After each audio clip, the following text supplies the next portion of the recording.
your diet. One of the side effects of mothers leaving the kitchen in favor of more interesting, sociable, and better paid work is, sadly, that their children are not being fed properly. That is, their diets are not satisfactory. In 1985, a survey was carried out on over 4,000 children throughout England and Wales to try and find out how well they were fed. The results were alarming. Once, schools tried to make up for these deficiencies by providing free milk and cheap meals. Now the price of meals is increasing continuously.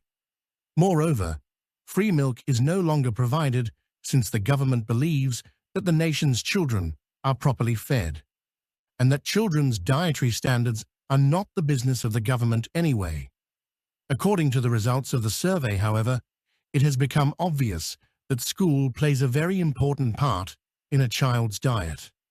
Before the Second World War, the mother supplied the family's nourishment, that is, the food that is needed to grow and remain healthy. Now the responsibility is divided between home and school. A third of the working force in England are women. 2/3 of them married, half with school-aged children.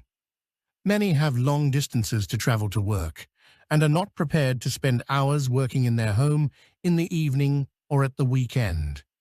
These facts mean that the approach to food and its preparation has changed a lot since the war.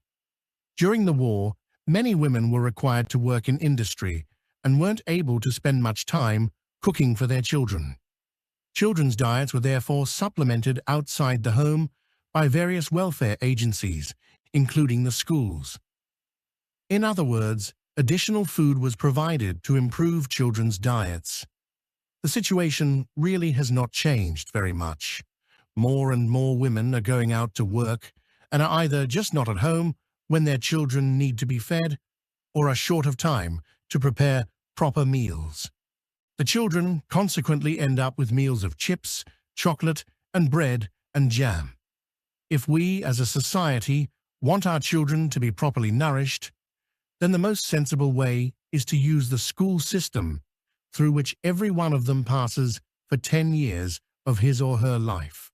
A school can plan and serve well-balanced weekly diets to all its children, supplementing the diets of those who are not able to get proper meals at home and certainly doing no harm to those that are.